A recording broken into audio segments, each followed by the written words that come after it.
12-year-old Zara had always been the kind of kid who never stayed still. She was the fastest runner in her grade, the first one to raise her hand in math class, and the girl who could climb the tallest tree in her backyard without breaking a sweat. Her friends often joked that she had more energy than a battery that never ran out. But 3 weeks ago, something changed. It started on a Monday morning when Zara woke up with a strange feeling in her stomach. Not the kind of hungry feeling she usually had before breakfast, and not the nervous butterfly she got before big tests. This was different. It felt like someone was squeezing her insides with invisible hands. "Mom, my tummy feels weird," she told her mother, Dr. Maya Johnson, as they sat at the breakfast table. Maya looked up from her medical journal and felt Zara's forehead with the back of her hand. "No fever," Maya said with a gentle smile. "Did you eat something different yesterday? Maybe it's just a little stomach bug." Maya was one of the best children's doctors in the city. Parents drove from hours away just to bring their kids to see her. If anyone would know what was wrong with Zara, it would be her own mother. So when Maya said it was probably nothing serious, Zara tried to believe her. But the pain didn't go away. In fact, it got worse. During lunch at school that day, Zara could barely touch her sandwich. Her best friend Kelly noticed right away. "Are you okay? You look kind of pale," Kelly said, unwrapping her apple. "Just not hungry," Zara replied, but she was lying. She was starving, but every time she thought about eating, the squeezing feeling in her stomach got stronger. By Wednesday, the pain was coming and going like waves at the beach. Sometimes Zara felt perfectly fine, laughing with her friends and solving math problems. Other times, the pain would hit her so suddenly that she had to grip the edge of her desk and bite her lip to keep from crying out. Mrs. Patterson, her teacher, started to notice too. During reading time on Thursday, she saw Zara doubled over in her chair, her face scrunched up in pain. "Zara, honey, do you need to go see the nurse?" Mrs. Patterson asked quietly, kneeling beside her desk. Zara shook her head quickly. She didn't want anyone to make a big deal about it. Maybe if she ignored it long enough, it would just go away. That's what happened with most things, right? But this wasn't going away. At home, Maya began to worry more each day. She tried all the usual things that helped with stomach problems. She gave Zara bland foods like crackers and toast. She made sure Zara drank plenty of water. She even let her skip homework one night and go to bed early, thinking rest might help. Nothing worked. "Maybe we should take her to see Dr. Rodriguez," Maya told her husband David one evening after Zara had gone to bed. David was sitting at his computer as usual, working on something that seemed to always keep him busy late into the night. David looked up, but his eyes seemed distant, like his mind was somewhere else entirely. "I said maybe we should take Zara to see another doctor. This stomach pain isn't going away, and I'm starting to get really worried." David closed his laptop and finally gave Maya his full attention. "But you're a doctor. If you can't figure out what's wrong, what makes you think someone else can?" Maya felt a flash of frustration. David had been acting strange lately, always distracted, always working on mysterious projects that he never wanted to talk about. And now when their daughter needed both parents to be present and worried, he seemed like he was only half listening.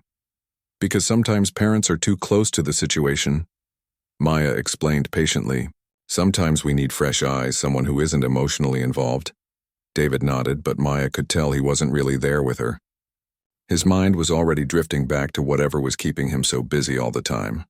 The next week, Maya took Zara to see Dr. Rodriguez, who had been practicing medicine for over 30 years. He was the kind of doctor who really listened, who asked lots of questions and made kids feel comfortable even when they were scared. Dr. Rodriguez pressed gently on Zara's stomach, asked her to describe the pain, and had her do some simple movements to see if anything hurt worse. He ordered blood tests and an ultrasound, and even suggested some other tests just to be extra careful. "Let's leave no stone unturned," he told Maya with a reassuring smile. But when all the test results came back, everything looked normal. Zara's blood work was perfect. The ultrasound showed nothing unusual. Even the other tests came back with completely normal results. "I have to admit, I'm puzzled," Dr. Rodriguez told Maya during a follow-up appointment. "All the tests suggest that Zara is perfectly healthy, but I can see that she's clearly in pain." Maya felt a mixture of relief and frustration. Relief that nothing showed up on the tests, but frustration that they still didn't have answers. Watching her daughter suffer day after day was breaking her heart. Could it be stress? Maya asked. She's been working hard in school, and you know how kids can internalize pressure. It's possible, Dr. Rodriguez agreed. Sometimes the mind and body are more connected than we realize. Has anything changed at home recently? Any major stresses or changes in routine? Maya thought about David's recent behavior, how he'd been working longer hours and seemed so distracted all the time. But she didn't want to admit to Dr. Rodriguez that her marriage felt like it was falling apart, just when her daughter needed both parents the most. Nothing major, she said instead.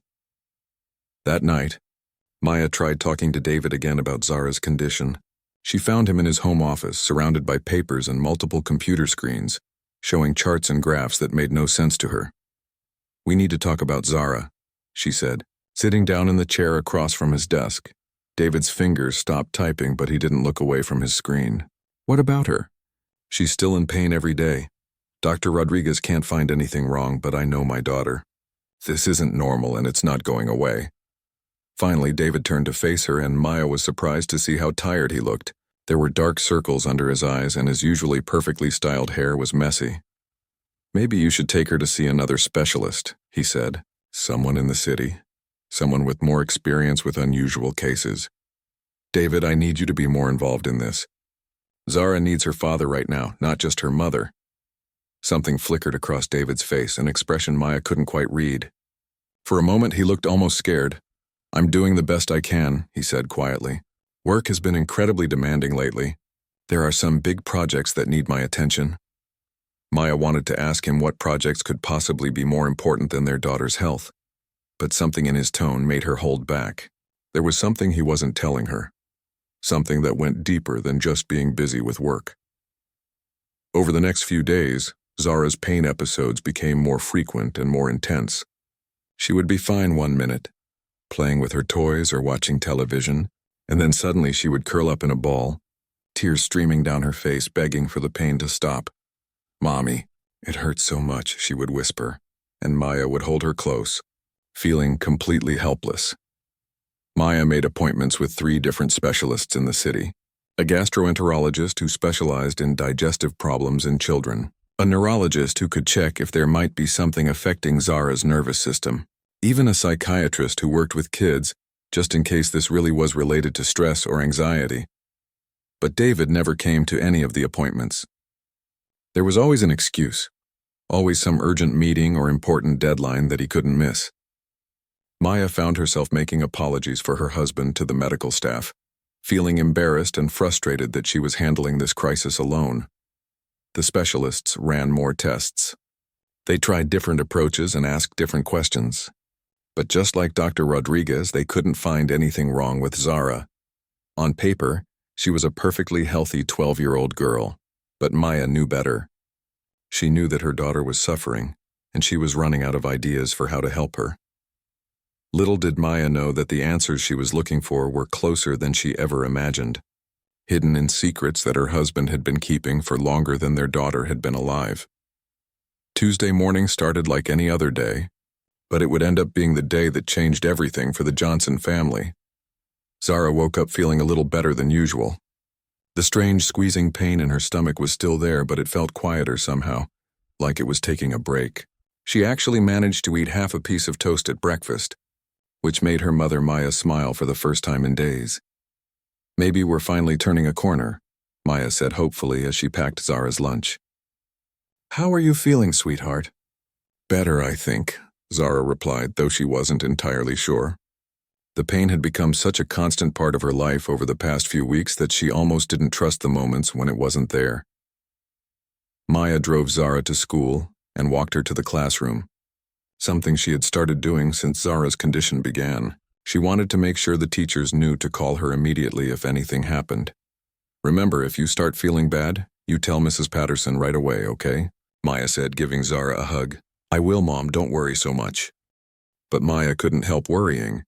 As a doctor, she had seen too many cases where symptoms that seemed minor turned out to be something serious. And as a mother, watching her child suffer day after day was the hardest thing she had ever experienced. The first 2 periods of school went smoothly. Zara participated in her English class discussion about their latest book, and she even volunteered to solve a math problem on the board. For a few hours, she felt like her old self again. But then, during third period math class, everything changed. Zara was working on a worksheet about fractions when she felt it starting. The familiar squeezing sensation in her stomach was back, but this time it felt different, stronger, more urgent. She tried to ignore it and focus on her math problems, but the pain kept getting worse. It felt like someone was twisting her insides with both hands, and waves of heat were washing over her entire body. "Mrs. Patterson," Zara called out, raising her hand. Her voice sounded shaky even to her own ears. "Yes, dear? I don't feel good. My stomach really hurts." Mrs. Patterson looked up from her desk and immediately noticed how pale Zara looked. She had been teaching for 15 years, and she knew the difference between a child who was trying to get out of work and a child who was genuinely sick. "Okay, let's get you to the nurse," Mrs. Patterson said, walking over to Zara's desk. But before Zara could even stand up, the pain exploded through her body like nothing she had ever experienced before. It was as if someone had lit a fire inside her stomach and the flames were spreading everywhere. Zara doubled over in her chair, clutching her stomach with both hands. The pain was so intense that she couldn't even form words. All she could do was make small, desperate sounds as tears streamed down her face. "Oh my goodness," Mrs. Patterson said, immediately kneeling beside Zara's desk. "Kids, I need everyone to stay calm and keep working quietly." The other students had stopped their math problems and were staring with wide eyes. Some of them looked scared, and Kelly, Zara's best friend, looked like she was about to cry too. "Zara, honey, can you hear me?" Mrs. Patterson asked gently. "I'm going to call the nurse and your mom, okay?" But Zara couldn't respond. The pain was unlike anything she had ever imagined possible. It felt like her entire body was being torn apart from the inside. She slipped out of her chair and curled up on the floor, still clutching her stomach. Mrs. Patterson quickly pressed the emergency button that would bring the school nurse running. Then she grabbed her phone and called the main office. "This is Mrs. Patterson in room 204. I need an ambulance immediately. One of my students is having some kind of medical emergency." The school nurse, Mrs. Davis, arrived within minutes and took one look at Zara before confirming that they needed emergency medical help right away. "Has she been having stomach problems?" Mrs. Davis asked Mrs. Patterson while she knelt beside Zara and checked her pulse. "Yes, for weeks now. Her mother is Dr. Johnson, the pediatrician downtown. They've been trying to figure out what's wrong." Mrs. Davis nodded and continued to monitor Zara's vital signs while they waited for the ambulance. Zara's pulse was fast but steady, and her breathing was quick but not dangerous. Whatever was happening, it wasn't immediately life-threatening, but it was clearly serious. "My stomach is on fire," Zara whispered through her tears. "It feels like it's burning from the inside." "I know, sweetheart. Help is coming," Mrs. Davis said in her most soothing voice. "Just try to breathe slowly and stay with me." The ambulance arrived within 10 minutes, though it felt like hours to everyone watching. The paramedics quickly assessed Zara's condition and carefully lifted her onto a stretcher. "We're taking her to Children's Hospital," one of the paramedics told Mrs. Davis. "Can you make sure her parents meet us there?" Mrs. Davis was already on the phone with Maya, who had answered on the first ring. "Dr. Johnson? This is Mrs. Davis at the school. Zara has had a medical emergency and we're transporting her to Children's Hospital right now." The silence on the other end of the line lasted only a second before Maya's professional instincts kicked in. "What happened? What are her symptoms?" "Severe abdominal pain, much worse than what she's been experiencing. She collapsed in class and couldn't stand up. The paramedics are with her now. I'm leaving my office right now. I'll meet the ambulance at the hospital." Maya hung up and immediately called David, but his phone went straight to voicemail. She left a quick message explaining what was happening and asking him to meet her at the hospital as soon as possible. Then she grabbed her medical bag and keys and ran out of her office, leaving her confused receptionist to cancel the rest of her appointments for the day. The ambulance ride to Children's Hospital took 15 minutes, but it felt like the longest 15 minutes of Zara's young life. The paramedics did everything they could to make her comfortable, but the pain wasn't getting any better. "Can you tell me more about this pain?" one of the paramedics asked gently. "When did it start today?" "It's been going on for weeks," Zara managed to say between waves of pain. "But today it's so much worse. It feels like something is trying to claw its way out of my stomach." The paramedic made notes and continued to monitor her vital signs. Everything looked stable, which was good. But he had never seen a child in such obvious distress without clear medical indicators of what might be causing it. Maya was waiting at the emergency room entrance when the ambulance arrived. Seeing her daughter on a stretcher, clearly in agony, was almost more than she could bear. But she forced herself to stay in professional mode, knowing that Zara needed her to be a doctor right now, not just a scared mother. "Hi, sweetheart. Mommy's here," Maya said, taking Zara's hand as they wheeled her into the emergency room. "Mom, it hurts so bad. Please make it stop," Zara cried. "We're going to figure this out. I promise." The emergency room team immediately took over, and Maya had to step back and let them work. Dr. Peterson, the chief of pediatric emergency medicine, examined Zara while nurses drew blood and prepared her for various tests. "Dr. Johnson, I know this is incredibly difficult, but I need you to give me a complete medical history," Dr. Peterson said kindly but firmly. "Any detail could be important." Maya took a deep breath and started from the beginning, explaining about the weeks of intermittent pain, all the tests they had done, and how normal everything had appeared to be. "No family history of digestive problems? No recent changes in diet or stress levels?" Dr. Peterson asked. "Nothing significant," Maya replied, though she couldn't help thinking about David's recent strange behavior. They ran every test imaginable: blood work to check for infections or other abnormalities, an ultrasound to look at Zara's organs, a CT scan to get a detailed view of her abdomen, even an MRI to rule out any neurological causes. But just like all the previous tests, everything came back normal. "I have to be honest with you," Dr. Peterson told Maya after reviewing all the results. "From a medical standpoint, your daughter appears to be perfectly healthy, but I can clearly see that she's in severe pain." Maya felt a familiar mixture of relief and frustration. No serious disease or injury was certainly good news, but they still had no answers about what was causing Zara's suffering. "Could this be psychological?" Maya asked quietly. "I hate to even suggest it, but we've ruled out everything else." "It's possible," Dr. Peterson agreed. "Sometimes severe stress or trauma can manifest as physical symptoms, especially in children." "Has there been anything unusual at home recently?" Maya hesitated. David's secretive behavior and frequent absences had been weighing on her mind, but she wasn't sure it was significant enough to mention. "My husband has been working a lot lately, more than usual, but nothing that would qualify as trauma." Dr. Peterson nodded thoughtfully. "Where is your husband, by the way? I expected both parents to be here for something this serious." Maya felt her cheeks burn with embarrassment. "I called him, but he hasn't responded yet. He's been very busy with work projects lately." The truth was, Maya was starting to feel angry about David's absence. Their daughter was in the hospital, clearly suffering, and he couldn't even be bothered to answer his phone. What kind of work project could be more important than this? Hours passed in the emergency room. Zara's pain came and went in waves, sometimes so intense that she couldn't speak, other times mild enough that she could have short conversations with the nurses.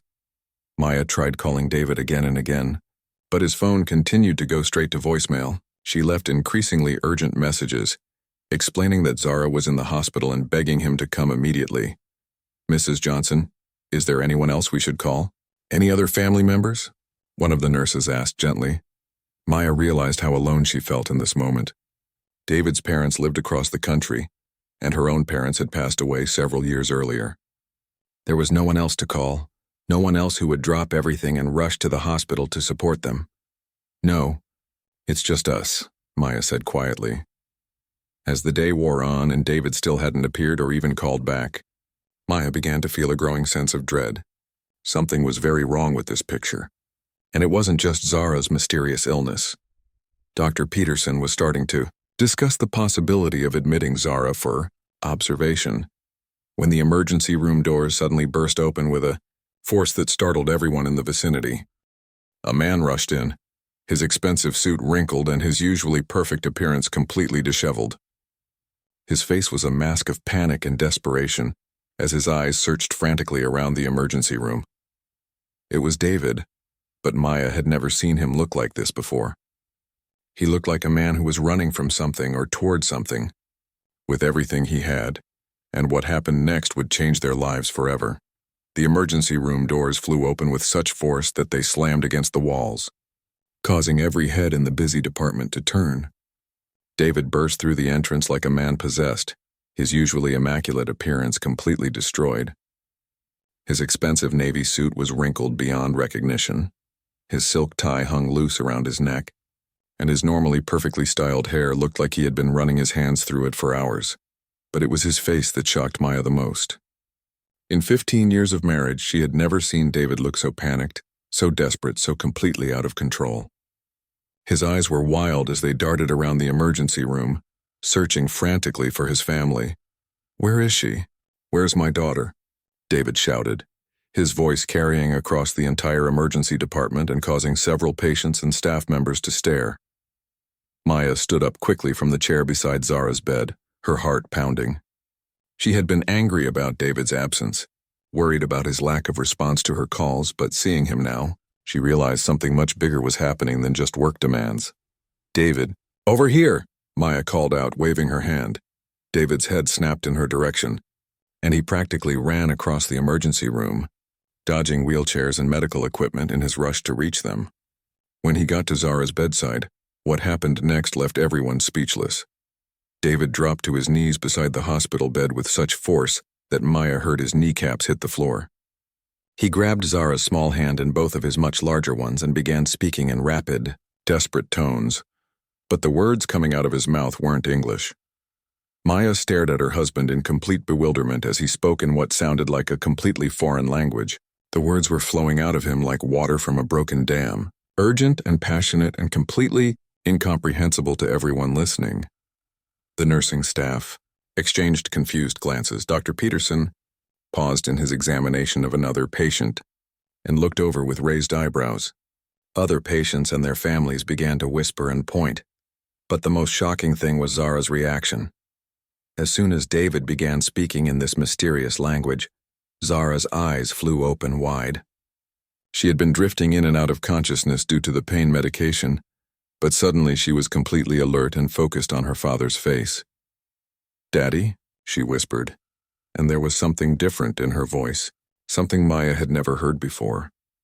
David continued his urgent monologue in the foreign language, his words becoming more emotional and desperate with each passing second. Tears were streaming down his face as he spoke, and his grip on Zara's hand grew tighter. Maya felt like she was watching strangers. This man kneeling beside their daughter's bed, speaking in a language she had never heard him utter in 15 years of marriage, seemed like someone she had never met before. "David," Maya said sharply, trying to get his attention. "David, what are you doing?" "What language is that?" But David didn't seem to hear her. He was completely focused on Zara, continuing his passionate speech in the unknown tongue. And strangest of all, Zara seemed to be understanding him. Her eyes never left his face, and she was nodding slightly, as if his words made perfect sense to her. Dr. Peterson approached the bedside cautiously. He had seen many emotional family reactions during medical emergencies, but this was unlike anything in his 30 years of practice. "Excuse me, sir," Dr. Peterson said gently, touching David's shoulder. "I'm Dr. Peterson, and I've been taking care of your daughter. I understand you're upset, but I need to ask you to step outside so we can discuss her condition." David's foreign monologue stopped abruptly, and he looked up at Dr. Peterson as if seeing him for the first time. His face was flushed and wet with tears, and he looked completely disoriented. "Is she okay? Is my daughter okay?" David asked in English, his voice hoarse from emotion. "That's what we need to discuss," Dr. Peterson replied. "But first, I need to understand what just happened here." "What language were you speaking?" David's face went pale, and Maya saw something she had never seen in her husband's eyes before. Pure terror. Not fear about Zara's condition, but terror about something else entirely. I don't know what you mean," David stammered, but his voice lacked any conviction. "David," Maya said, stepping closer to him, "I've been married to you for 15 years. I've never heard you speak anything but English. Where did that language come from?" David stood up slowly from his kneeling position, his legs shaky beneath him. He looked around the emergency room as if suddenly realizing that dozens of people had witnessed his outburst. "Can we please talk about this privately?" he asked Dr. Peterson, his voice barely above a whisper. "Of course," Dr. Peterson agreed. "But first, let me ask you something important. Do you have any medical information about your daughter that might help us understand her condition? Any family history that your wife might not know about?" David's face went even paler, if that was possible. Maya watched as her husband seemed to be having some kind of internal battle, wrestling with words that he couldn't quite bring himself to say. There might be some things, David finally admitted, his voice so quiet that everyone had to lean in to hear him. Some family history that I haven't discussed. Maya felt the ground beneath her feet shift. Family history that he hadn't discussed? How was that possible? They had been together for 15 years, married for 12 of them. They had filled out countless medical forms together, discussed their family backgrounds extensively when they were trying to conceive Zara. What kind of family history? Dr. Peterson asked, his professional demeanor masking what Maya suspected was growing curiosity about this increasingly strange situation. David looked at Zara, who was still watching him with those alert, understanding eyes that seemed so different from the confused, pain-filled gaze she had worn for weeks. "Can we please speak privately?" David asked again, and this time there was a note of desperation in his voice that made Maya's stomach clench with dread. Dr. Peterson nodded and gestured toward a small consultation room adjacent to the emergency department. "Dr. Johnson, would you like to join us?" Maya looked back at Zara, who gave her a small nod. "I'll be right back, sweetheart," she promised. The three adults walked to the consultation room in tense silence. Maya's mind was racing with questions and possibilities, none of them good. What could David possibly have hidden from her about his family that would be relevant to their daughter's medical condition? Once they were in the private room with the door closed, Dr. Peterson sat down across from David and Maya and folded his hands on the table.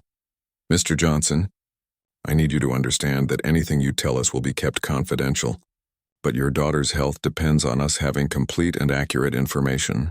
"What family history haven't you shared?"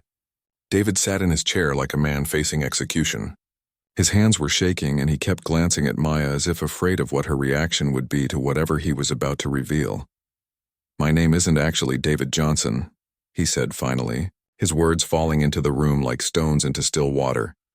Maya felt like someone had punched her in the stomach. "What do you mean your name isn't David Johnson?" "Of course it is. We've been married for 12 years. I've seen your birth certificate, your passport, your driver's license. Those documents are real," David said quietly. "But they're not original. I legally changed my name when I was 25 years old before I met you." "Changed it from what?"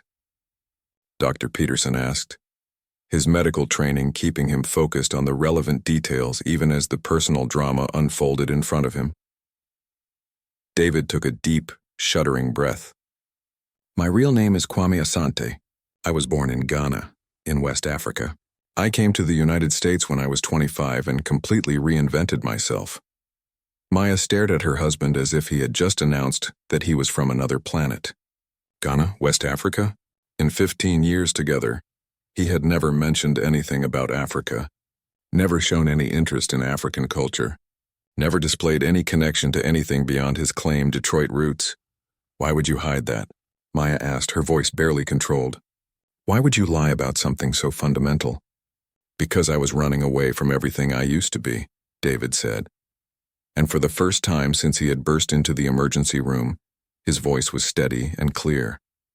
"I was running away from traditions and expectations and a way of life that I didn't want any part of." Dr. Peterson leaned forward in his chair. "Mr. Asante, what traditions are you referring to?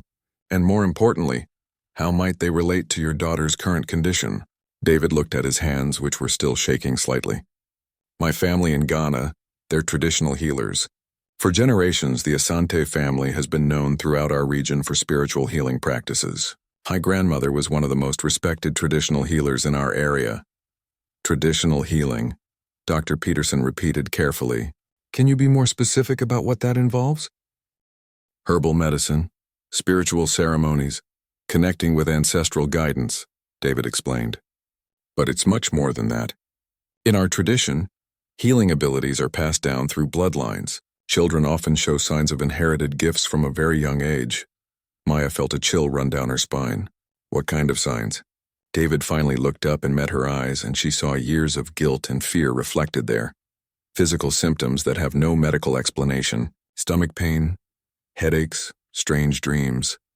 Sensitivity to things that other people can't sense. The symptoms usually start around puberty, sometimes earlier. The room fell completely silent except for the muffled sounds of the busy emergency department beyond the door. Maya felt like pieces of a puzzle were suddenly clicking into place. forming a picture that she didn't want to see. You think Zara is experiencing some kind of spiritual awakening? Dr. Peterson asked, his voice carefully neutral. I know how it sounds, David said quickly. I know it sounds crazy to people who don't come from that background. But the language I was speaking to her, that was Twi, the language of my childhood.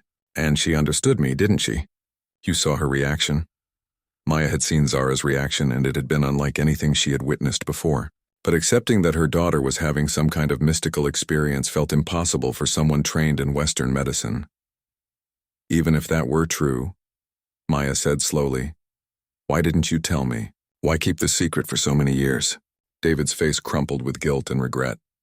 Because I spent my entire adult life trying to escape from that world. I wanted to be successful in America, and I thought that meant leaving everything African behind. I changed my name, my accent, my entire identity.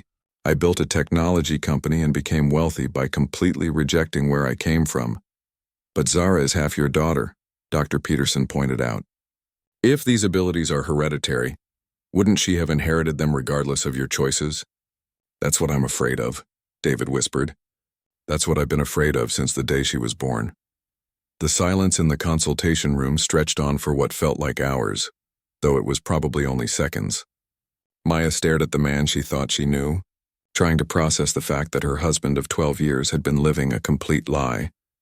So you're telling me, Maya said slowly, her voice dangerously quiet, that our daughter might be experiencing some kind of spiritual crisis. Because she inherited magical healing powers from a grandfather she's never met in a country she's never visited. Speaking a language she's never learned? David flinched at the sarcasm in her tone, but he nodded. I know how it sounds, Maya, but you saw her reaction when I spoke to her in Twi. You've seen how no medical test can explain her pain. What if there are things that modern medicine can't measure? Dr. Peterson, who had been listening to this extraordinary conversation with professional composure, cleared his throat. Mr. Asante, I have to say that as a medical professional, I'm skeptical of supernatural explanations.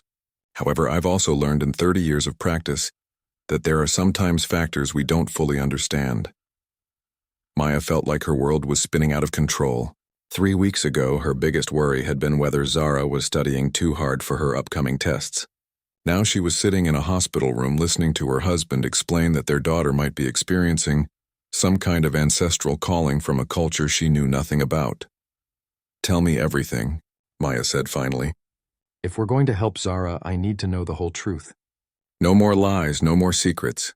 David took a deep breath and began to speak, his words coming out like a confession that had been building pressure for years. I was born in a small village outside Kumasi, in Ghana. My full name is Kwame Asante, which means born on Saturday in our language. My grandmother, Nana Akosua, was the most respected traditional healer in our region. People would travel for days to see her. Maya listened, trying to reconcile this story with the man who had told her he grew up in Detroit. The man whose family he claimed died in a car accident when he was young. When I was a child, I showed signs of having inherited her gifts. I would know things about people before they told me. I could sense when someone was sick, even when they looked healthy. I had dreams that would come true. What happened to change that? Dr. Peterson asked, genuinely curious despite his medical skepticism. When I was 16, my grandmother tried to begin my formal training as a healer. She said it was time for me to learn the old ways, to understand my responsibilities to our community. David's face darkened with old pain. But I didn't want that life. I wanted to go to university to study technology, to see the world beyond our village. Maya could hear the conflict in his voice, the echo of a teenage boy torn between tradition and ambition. We fought about it constantly. My grandmother insisted that I couldn't ignore my gifts, that they would find a way to express themselves whether I wanted them to or not. She said that trying to suppress spiritual abilities would only cause pain and confusion. So you left? Maya guessed. When I was 20, I won a scholarship to study computer science at a university in Accra, the capital city. I thought that getting away from the village would be enough, that I could just live a normal life and forget about all the traditional healing nonsense. David stood up and began pacing the small consultation room, his nervous energy filling the space. But the abilities didn't go away. If anything, they got stronger. I would have dreams about my classmates' problems, know things about people that I had no way of knowing. It was interfering with my studies, with my relationships, with everything I was trying to build. So you decided to leave Ghana entirely, Dr. Peterson said. When I graduated, I applied for a visa to come to America. I told myself it was for graduate school, but really I was running away from everything that reminded me of who I was supposed to be. Maya felt a mixture of anger and sadness as she listened to her husband's story. She was angry that he had lied to her for so many years, but she was also beginning to understand the fear and desperation that had driven his choices. When I got to America, I reinvented myself completely. I changed my name legally, adopted an American accent, created a whole new identity. David Johnson from Detroit with no family and no past that anyone could question. But what about your real family? Maya asked. Your grandmother, your parents, didn't they try to contact you? David's face crumpled with guilt. I cut off all contact. I changed my name, my phone number, everything. I wanted them to think I was dead rather than risk them finding me and trying to pull me back into that world. The cruelty of that choice hit Maya like a physical blow. She thought about her own parents who had passed away several years earlier, and how devastated she had been to lose them. The idea of voluntarily cutting off all contact with family was almost incomprehensible to her. David, how could you do that to people who loved you? Because I was terrified, he said simply. I was terrified that if I stayed connected to them, I would never be able to escape what I saw as a primitive, backward way of life. I wanted to be successful in the modern world, and I thought that meant completely rejecting everything from my past. Dr. Peterson had been taking notes throughout this conversation, and now he looked up with a thoughtful expression. Mr. Asante, you mentioned that your grandmother warned you about suppressing spiritual abilities. What exactly did she say would happen? David stopped pacing and turned to face them both. She said that spiritual gifts were like water. If you try to dam them up, the pressure builds until something breaks. She said that children who inherited abilities, but were raised without understanding, then would experience physical and emotional pain until they learned to accept and channel their gifts properly. Maya felt a chill of recognition. Physical pain like stomach problems? Among other things, yes. She said the pain usually started around the age when formal training would traditionally begin, around 12 or 13 years old. Zara was 12. She also said that the pain would get worse during times of stress, or when the child was around places of healing, like hospitals. Maya and Dr. Peterson exchanged glances. Zara's pain had definitely gotten worse since they started visiting different doctors and specialists, and she said that the only way to stop the pain was to acknowledge the gifts and begin proper training. Maya felt like she was standing at the edge of a cliff, looking down into an abyss that she didn't understand and wasn't sure she wanted to explore. David, even if I accept that there might be some truth to this, what are we supposed to do? You cut off contact with your family 20 years ago. You don't know if your grandmother is even still alive. David pulled out his phone with shaking hands. Actually, I do know. I've been tracking my family online for years, even though I never contacted them. My grandmother is 93 years old and she's still alive. She still practices traditional healing in our village. Maya stared at him in disbelief. You've been monitoring your family for years and never told me? I was ashamed, David admitted. Ashamed of leaving them. Ashamed of lying to you, ashamed of denying Zara the chance to know her heritage. Dr. Peterson leaned forward in his chair. Mr. Asante, I have to be honest with you. As a medical professional, I'm not comfortable recommending spiritual healing as a treatment for your daughter's condition. I'm not asking you to recommend it, David replied.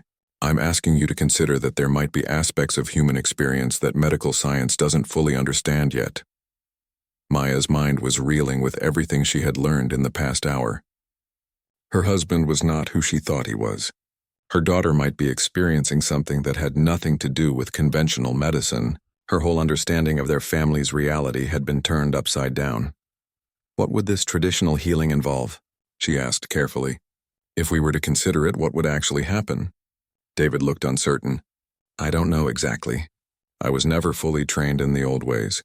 But traditionally, it would involve connecting Zara with her spiritual heritage, teaching her about our family's gifts, and showing her how to understand and control her abilities instead of fighting against them. And you think your grandmother would be willing to help? Even after you abandoned your family 20 years ago? David's eyes filled with tears. In traditional African culture, Children are considered blessings from the ancestors. My grandmother always believed that Zara would inherit our family's gifts even though she's never met her. I think she's been waiting for this call for 12 years. Dr. Peterson stood up and straightened his white coat. I think we need to go back to your daughter and discuss this situation with her. Whatever we decide to do, Zara needs to be part of the conversation. As they walked back toward the emergency room, Maya felt like she was entering a completely different world than the one she had woken up in that morning. Everything she thought she knew about her family, her marriage, and her daughter's condition had been revealed as either incomplete or entirely false. But as they approached Zara's bed, Maya saw something that stopped her in her tracks. Her daughter was sitting up, looking more alert and focused than she had in weeks. The pain that had been etched on her face for so long seemed to have diminished, replaced by an expression of curiosity and anticipation. "Dad?" Zara said as they approached, and her voice was stronger than it had been in days. "I've been thinking about what Daddy said to me in that other language. I think I understand what's happening to me." Maya and David exchanged glances, and Maya realized that whatever happened next, there was no going back to the way things were before. Their family had crossed a threshold, and the only way forward was into unknown territory. Maya sat down in the chair beside Zara's hospital bed, her mind still spinning from everything David had revealed. Looking at her daughter now, she noticed something different. The constant tension that had been visible in Zara's face for weeks seemed to have eased, and her eyes held a clarity that Maya hadn't seen since this whole ordeal began. "Sweetheart, what do you mean you understand what's happening to you?" Maya asked gently. Zara looked at David with an expression that seemed far too mature for a 12-year-old. "When Daddy spoke to me in that language, something inside me just knew what he was saying. It was like remembering something I had forgotten, but I don't think I ever actually learned it." David moved closer to the bed, his face a mixture of wonder and fear. "What did you understand, Zara? You were telling me about our family, weren't you? About grandmother and the healing work she does. And you were saying that the pain I've been feeling isn't because I'm sick, but because there's something inside me that wants to come out." Maya felt goosebumps rise on her arms. She was a woman of science, trained to rely on evidence and logical explanations, but there was no denying that something extraordinary was happening with her daughter. Dr. Peterson had been quietly observing this exchange, and now he spoke up. "Zara, have you ever heard the language your father was speaking before today?" "No, never. But when he was talking, I could see pictures in my mind. Pictures of a village with small houses and lots of green trees. An old woman with kind eyes who was mixing plants in a bowl. People coming to her when they were sick or sad." David's breath caught in his throat. "You were seeing my grandmother's village. You were seeing Nana Akosua." Maya looked between her husband and daughter, feeling like she was witnessing something that challenged everything she believed about how the world worked. "David," she said carefully, "if your grandmother is still alive and if she really might be able to help Zara, don't you think we should try to contact her?" David pulled out his phone, his hands shaking slightly. "I've had her contact information for years, but I never had the courage to use it. My cousin posts updates about the family on social media sometimes. What time is it in Ghana right now?" Dr. Peterson asked, surprising everyone with his practical question. David checked his phone. "It's about 10 o'clock at night there. Nana Akosua goes to bed early, but my cousin Kofi might still be awake." Maya watched as her husband stared at his phone, clearly wrestling with years of guilt and fear about reconnecting with his family. "David, our daughter is in pain. Whatever mistakes you made in the past, right now Zara needs help. If there's even a chance that your grandmother can provide insight that medical science can't, we have to try." David nodded and began dialing a number he had memorized but never called. The phone rang several times before a man's voice answered, speaking in what Maya now recognized as Twi. David responded in the same language, and Maya watched as his entire posture changed. His voice became softer, more emotional, and tears began streaming down his face as he spoke. The conversation lasted several minutes, with David alternating between speaking rapidly and listening intently. Finally, he handed the phone to Zara. "My cousin Kofi wants to talk to you," he said, his voice thick with emotion. Zara took the phone hesitantly. "But I don't speak that language." "Just try," David encouraged her. "Trust what feels natural." To Maya's amazement, Zara began speaking in halting but recognizable Twi, She was clearly struggling with the words, but somehow she was managing to communicate. The conversation was brief, but Maya could see Zara's face lighting up with each exchange. When Zara handed the phone back to David, she was smiling for the first time in weeks. Kofi says that grandmother has been expecting this call for years. She knew that someday her great-granddaughter would need her help. He's going to wake her up and call us back in a few minutes. Dr. Peterson looked at his watch. I have to admit, this is the most unusual treatment consultation I've ever been part of. But if it helps your daughter, I'm willing to facilitate it. Thank you, Maya said, though she still felt like she was in a dream. I never imagined I'd be sitting in a hospital room waiting for a phone call from a traditional healer in Ghana. David sat down heavily in the other chair beside Zara's bed. Maya, I know this is a lot to process. I know I've shattered your trust by lying to you for so many years. But please believe me when I say that everything I did was because I was afraid, not because I didn't love you and Zara. Maya looked at her husband, really looked at him, and for the first time she could see traces of the man he used to be before he became David Johnson. There was something in his eyes that seemed more authentic than anything she had seen in years of marriage. We'll deal with the trust issues later, she said. Right now, let's focus on helping our daughter. David's phone rang and he answered immediately. This time he switched to speakerphone so everyone could hear the conversation. An elderly woman's voice came through the phone, speaking in Twi with a tone that was both gentle and authoritative. David translated for Maya and Dr. Peterson. She says her name is Nana Akosua and she is Zara's great-grandmother. She says she has been waiting for this day since Zara was born, because she could sense that the child would inherit our family's healing gifts. The old woman continued speaking, and David's translation became more emotional. She says that Zara's pain is caused by spiritual energy that has no outlet. In our tradition, children with healing gifts begin training at 12 years old. But Zara has been raised without any understanding of her abilities. Maya listened as Nana Akosua spoke directly to Zara in Twi, and again, she was amazed to see her daughter responding in the same language, as if she was remembering rather than learning. What is she telling Zara? Maya asked. David listened carefully before translating. She's explaining that the stomach pain represents blocked spiritual energy.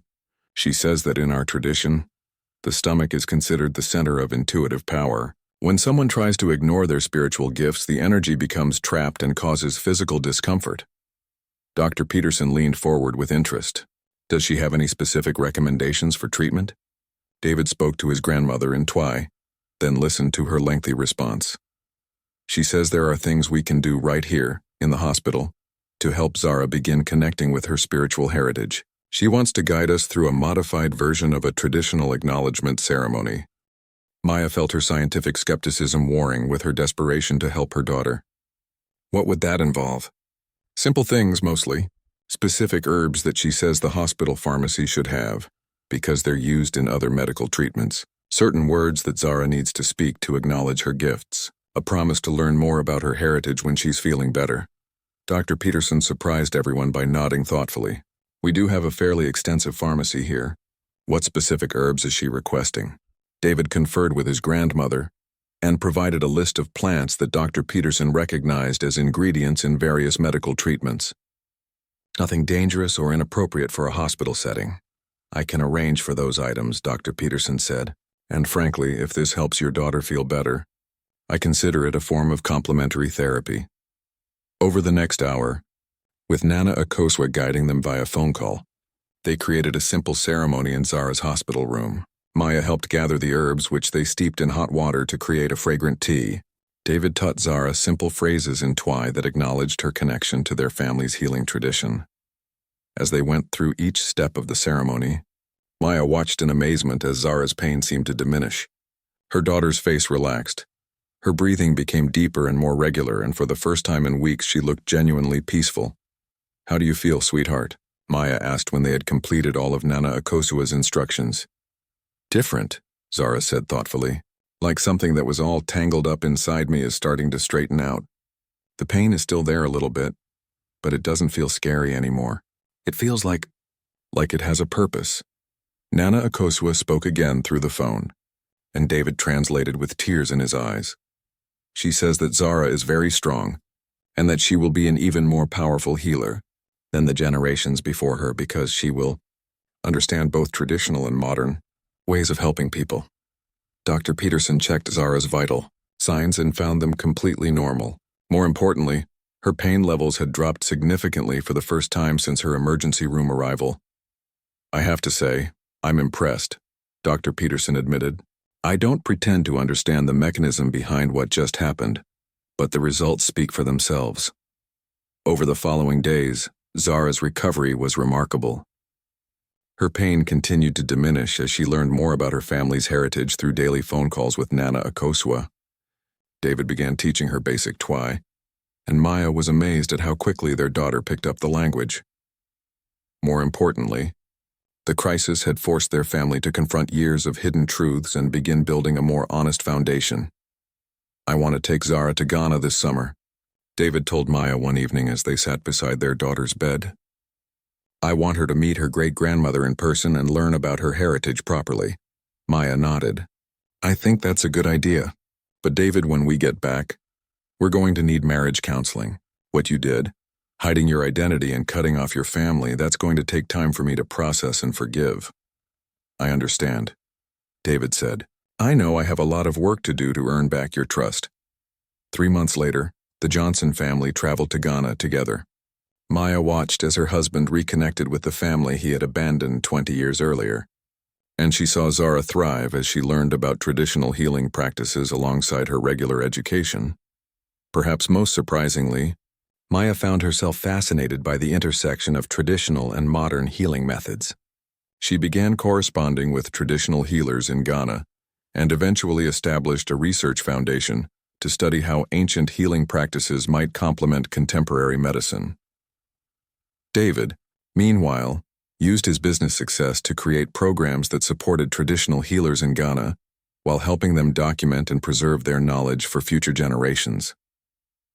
Zara grew up bicultural, equally comfortable in an American hospital and a Ghanaian healing ceremony. She became fluent in both English and Twi, skilled in both scientific analysis and spiritual intuition. Years later, when Zara was asked to speak at her medical school graduation, she talked about how her childhood illness had taught her that healing comes in many forms, and that the best doctors are those who remain open to wisdom from all sources. "My great-grandmother once told me that pain is often just energy that doesn't know where to go," Zara said in her speech. "As doctors, our job is not just to eliminate pain, but to help people understand what their bodies and spirits are trying to tell them." In the audience, Maya and David sat holding hands, proud of the remarkable young woman their daughter had become, and grateful for the crisis that had ultimately brought their family closer to truth, healing, and each other.